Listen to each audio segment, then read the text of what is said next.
Hello friends, स्वागत है आपके अपने यूट्यूब चैनल गायत्री ऑफिशियल में। आपका एसएसबी कांस्टेबल नॉन जीडी, जिसमें ड्राइवर, वेटनरी, आया और ट्रेड्समैन के हमारे कैंडिडेट्स हैं, उनके मेडिकल आ गए हैं। मेडिकल के एडमिट कार्ड अपडेट हो गए हैं और देखिए एक उत्साह का माहौल है कैंडिडेट्स में। एक साथ में रोमांच के साथ साथ कहीं ना कहीं एक शंका भी बनी हुई है कि क्या होगा क्या नहीं होगा। देखिए उस शंका को अभी साइड में रख दीजिए, क्योंकि उस शंका की वजह से हो सकता है कि आपका ब्लड प्रेशर बढ़ जाए, धड़कन बढ़ जाए, आपको वहां मेडिकल में पॉइंट मिल जाए।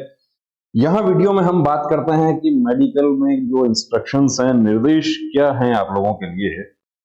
तो निर्देश देखिए, सबसे पहले तो आपको विस्तृत एवं समीक्षा चिकित्सा परीक्षण शुरू होने से कम 1 घंटे पहले परीक्षा स्थल पर उपस्थित हों। हम आपको एडवाइस करना चाहेंगे 1 घंटे नहीं, आप 1 दिन पहले अपने सेंटर पे पहुंच जाएं, सेंटर देख लें अपना और उसके आसपास अपना ऐसी जगह देखिए अपने बजट के अकॉर्डिंग कि जहां पर आप कम से कम 6 घंटे की प्रॉपर नींद आप ले सकें।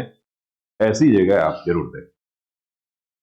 भरपेट पानी पीना है पहले दिन। खाना भी देखिए इस तरीके का खाना है कि जो आपको इजीली डाइजेस्ट हो जाए। फाइबर जरूर लेना है और आप जो कैंडिडेट्स हमारे पास आते हैं उनको एडवाइस करते रहते हैं हम कि जो बाहर का जो ज्यादा मसालेदार खाना है उससे आपको बचना है पहले 2-3 दिन पहले से।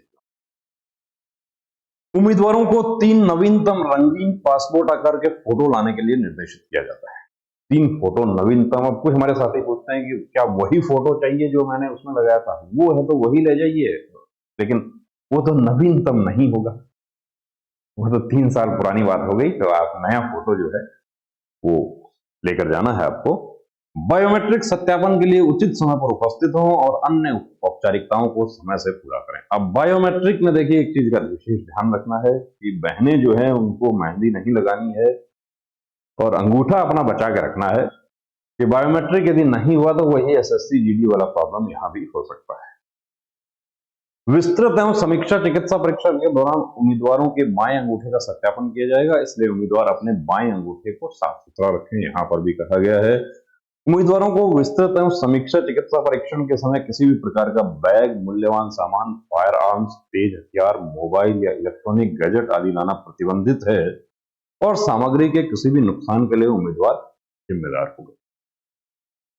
तो मूल्यवान गैजेट तो एक ही होता है हमारे कैंडिडेट्स के पास में, मोबाइल। तो मोबाइल आप लोगों के स्विच ऑफ करवा के बैग में रखवा दिए जाते हैं, उसका आप समय यूज नहीं कर सकते और करना भी नहीं है। वो यूज करेंगे तो आपका बीपी बढ़ेगा आपका। एक बार भर्ती स्थान में प्रवेश करने के बाद उम्मीदवारों को भर्ती की समाप्ति के बाद ही भर्ती स्थान से बाहर जाने दिया जाए। अब देखिए आपसे फोर्स अपेक्षा करती है कि मेडिकल में जब आप आ रहे हैं तो आप खाली पेट हों और आप कुछ खाने का सामान भी अपने पास जरूर रखें कि जैसे ही आपका ब्लड, यूरिन, ये सब सैंपल्स आपके ले लिए जाते हैं तो यदि आपने कुछ रखा हुआ है अपना तो वो आप अपना खा लें और आप अनावश्यक जो बीपी वाली जो प्रॉब्लम होती है उससे आप बच सकते। भर्ती प्रक्रिया के दौरान होने वाली चोट, क्षति, मृत्यु, बीमारी के लिए एसएसबी जिम्मेदार नहीं होगा। वो तो कोई भी फोर्स जिम्मेदार नहीं होती है। चोट, क्षति मेडिकल के दौरान नहीं होती है, किसी प्रकार की कोई चोट या क्षति नहीं होती है। हाँ, लेकिन फिर भी कोई आकस्मिकता ऐसी हो जाती है तो उसके बारे में कहा गया है सक्षम प्राधिकारी को बिना किसी कारण बताए भर्ती में बदलाव करने या रद्द करने या स्थगित करने का पूर्ण अधिकार है। ये पहले ही हो गया। किसी भी रूप में प्रचार या बाहरी प्रभाव, दबाव, अवैध संतुष्टि की पेशकश, ब्लैकमेलिंग, ब्लैकमेल की धमकी देने से उम्मीदवार अयोग्य घोषित कर दिया जाएगा। तो ऐसा तो देखिए कोई नहीं करता है कि ब्लैकमेल या ब्लैकमेल की धमकी दे, लेकिन सूचना भी नहीं है। हाँ, आपको यदि कोई अनुचित तरीके से आपको परेशान करने की कोशिश कर रहा है उसके लिए आप प्रेसिडिंग ऑफिसर की नॉलेज में वो बात ला सकते हैं। परीक्षा परिसर में किसी भी रिश्तेदार को प्रवेश की अनुमति नहीं दी जाएगी। जो भी आपके साथ में आपके परिजन या आपके दोस्त जाते हैं उनको केंद्र के अंदर प्रवेश नहीं दिया जाएगा, उनको बाहर वेट करना होगा। वो तो आप लोग जब स्किल टेस्ट में गए हैं तब भी ऐसा हुआ है। उम्मीदवार को अपनी पहचान के लिए एक फोटो पहचान पत्र जैसे ड्राइविंग लाइसेंस, वोटर आईडी, आधार कार्ड, पैन कार्ड साथ आना होगा। जैसे आप जब गए थे पीटीपीएसटी के समय, वही स्थिति यहाँ पर है। ये ओरिजिनल डॉक्यूमेंट्स, कुछ कैंडिडेट्स ने पूछा था कि मुझे क्या डॉक्यूमेंट्स लेकर जाने होंगे, इसमें तो डॉक्यूमेंट के लिए कहीं नहीं लिखा। उम्मीदवारों को सलाह दी जाती है कि वे प्रवेश पत्र डाउनलोड करें, एक प्रिंट आउट लें और बोर्ड ऑफ ऑफिसर्स द्वारा मांगे जाने पर उसे प्रस्तुत करें। अब प्रिंट आउट कौन सा लें, कि क्या कलर लें? देखिए, आपका जो फोटो है वो तो तभी क्लियर आएगा जब आप कलर प्रिंट लेते हैं। कलर प्रिंट ले लें, ज्यादा अच्छा रहेगा।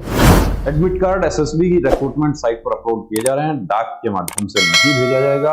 अवैध दस्तावेजों को प्रस्तुत करने वाले अभ्यर्थियों को अयोग्य घोषित कर दिया जाएगा और इनके खिलाफ कानूनी कार्यवाही की जाएगी।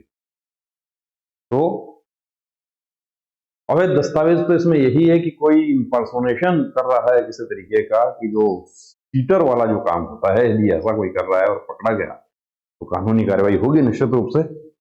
विस्तृत एवं समीक्षा चिकित्सा परीक्षा डीएमई और आरएमई दोनों एक साथ होगा, एक ही सेंटर पर होगा, किसी दूसरे सेंटर पे आपको नहीं भेजा जा रहा। के लिए कोई यात्रा किराया स्वीकार्य नहीं होगा। अभ्यर्थियों को डीएमई आरएमई के लिए 2-3 दिनों तक रुकना होगा, अतः इस दौरान उम्मीदवार अपने आवास भोजन की व्यवस्था स्वयं करेंगे। 2-3 दिन ही नहीं, आप देखिए कम से कम। अब डिटेल मेडिकल में आप फिट हो जाते हैं, हो सकता है कि आप सेम डे या सेम डे नहीं तो दूसरे दिन आप निश्चित रूप से फ्री हो जाएंगे। लेकिन यदि आपको रीमेडिकल मिल जाता है तो 2-3 नहीं, हो सकता है कि 5, 7, 10, 15 भी लग जाए, डिपेंड करता है आपका पॉइंट कैसा है उस पर। और उसका स्पेशलिस्ट का ओपिनियन जो है वो बीपी जैसा एक नॉर्मल सा पॉइंट है, उसमें भी कम से कम 48 आवर्स के लिए कैंडिडेट को ऑब्जर्वेशन में रखा जाए। और मैक्सिमम कितना रखा जाए? अब कम से कम तो 48 नहीं, 3 घंटे में ही 2 बार 3 बार बीपी नापकर आपको फिट घोषित किया जा सकता है, आपको अनफिट भी किया जा सकता है। लेकिन रिव्यू मेडिकल गाइडलाइन क्या कहती है कि कैंडिडेट को ऑब्जर्वेशन में रखा जाए। एसएससी जीडी में यूनिट हॉस्पिटल्स में कैंडिडेट को एडमिट रखा गया था। मैक्सिमम हमें पता है कि कैंडिडेट 18 डेज तक कैंडिडेट को एसएससी जीडी 2018 असम राइफल के सेंटर पे 18 दिनों तक कैंडिडेट को एडमिट रखा गया। ब्लड प्रेशर का सिर्फ एक ही पॉइंट था, लास्ट में रिजल्ट जो है वो अच्छा आया कि मेडिकल फिट हो गए। और असम राइफल के ऑफिसर्स ने इतना भी उनका मदद किया कि जब पैसा खत्म हो जाए तो कोई बात नहीं, कैंटीन वाले को भी बोला कि इनको खाना वगैरह खिला देना इनको। तो वो सब आपको अपना व्यवस्था करके जाना है। नवीनतम अपडेट और परिणामों के लिए उम्मीदवार एसएसबी भर्ती वेबसाइट पर विजिट करते रहे टाइम टू टाइम। तो ये हो गया, देखिए आपके निर्देश। ओरिजिनल डॉक्यूमेंट्स के बारे में कहीं नहीं लिखा हुआ है और किसी प्रकार कोई जरूरत भी नहीं पड़ेगा। जब आप पीटी-पीएसटी में गए थे तब भी कोई जरूरत नहीं पड़ा था।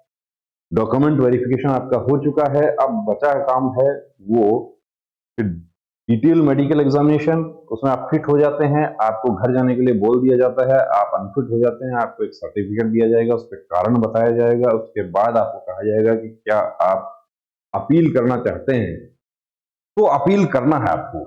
पॉइंट चाहे जैसा भी हो, चाहे आपका 10 किलो ही वजन ज्यादा क्यों ना हो, अपील करना है। आपका टैटू हो, अपील करना है। वो डिपेंड करेगा, देखिए टैटू है आपका 10 किलो वजन ज्यादा है तो उसको पहले से ही आप ठीक करवा के आप यदि अपने पक्ष में कर लेते हैं तो बहुत अच्छी बात है।